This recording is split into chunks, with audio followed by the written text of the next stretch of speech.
All right, here we go. Better turn that off. Don't need copyright issues. Here I am, starting the day towards a major boat project. I just bought a boat, or I'm buying one this morning. I went yesterday and looked at it. It's a 23-foot cruiser. And I'm taking the long way around. I'm going beachside. Look at that beautiful skyline, sunrise. That's just amazing. I'm going beachside, the grocery store over there. I'm gonna look at the ocean real quick and stop and buy some liquid refreshments, some beer, and whatever else might be on sale at my favorite grocery store over there. And guys playing bumper tag here.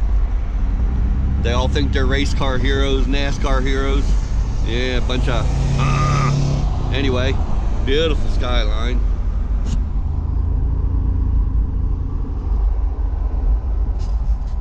Oh, I thought my camera shut off. Okay.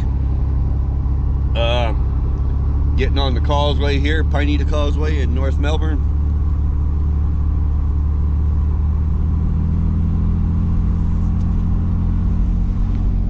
Make sure nobody's coming. Okay, got a clear shot. Yeehaw! So, this is starting one heck of an adventure. This boat needs a lot of work.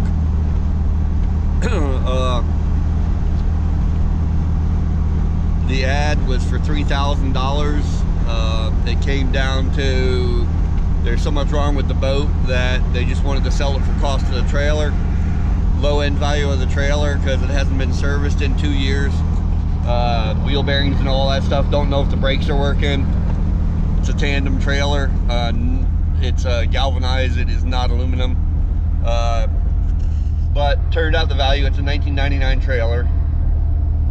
Low end was $1,600. So I'm getting the boat trailer and everything for $1,600.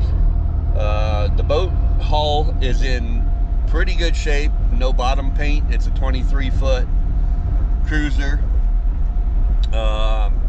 You'll see it in some videos, including this one probably. Look at that skyline. Yeah, you probably see a glare, but that's the morning sunrise over the Atlantic side, Central Florida, Melbourne, Florida. Actually, I'll be coming up to Satellite Beach here, Melbourne, Florida area, Patrick Air Force Base on my left when I get to A1A. Anyway, the boat has a lot of issues. The top hatch broke. The boat itself is in not bad shape. The top hatch broke over the front of the cabin and water leaked in, so everything's wet inside. There's mildew everywhere. I might be able to clean it up. My sister does upholstery work, marine upholstery and otherwise, so I'll contract her to do the cushions and all. I'm sure they're going to need it. It's got a 1-burner alcohol stove. I think it's got a pump sink in the galley, single sink. It's got a porta potty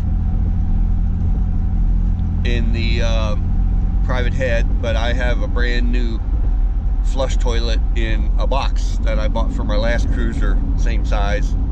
The other cruiser I had a 2-burner alcohol stove. This has got a 1-burner. This has got an ice box in it. Mine had an ice box under, not a refrigerator, just an ice box. I don't know how much I'm going to renovate this boat, if it's savable at all. It's got a 4.3 V6 in it, which is small for a 2-ton boat. But the outdrive looked good. It shifted gears okay, back and forth. Went out, got in and out of the boat, shifting gears. I was there by myself checking it out. So I turned the prop and it would change into gears. I put it in gear and actually turned the motor over, so the motor appears not to be seized. I probably turned it over two full prop rotations, which probably isn't much on the motor, but it turned smoothly, but felt like it had compression. So got that far. I got some Marvel mystery oil for my other boat motor that I have, inline 4-cylinder. a 140 horse. I think it's a 140. Don't know. Mercruiser setup that I have. I think it's a 140. Anyway, yeah, because this one is a 190. I think it's rated at about 190/200 on the 4.3. So depending on the carburation, it's got a 2-barrel carb on it. But anyway, the carburetor linkage is locked up, so I'm probably going to need a new throttle cable. The shift cables are good. It shifts. So I took my car battery out, put it in the boat, because both of those batteries were dead, and don't know if they're savable. They'll be core charge for new ones if the boat is savable. I'll start with the motor. If I can get the motor started up, then the rest of the boat is workable. So the manifolds and risers, exhaust look good for starters. If they leak, it's about 500 bills for a new set. A new motor is like 2,400, and that is not including the risers, intake manifold. That's just for the block and the pistons and all that for marine application for Mercruiser 4.3. So 95. This is a 95 boat. It's an older boat, but it looks in, the hull is in good shape. And I didn't want a cruiser with bottom paint. I wanted a clean bottom. This one's got a nice clean bottom, so it's going to be smoother riding.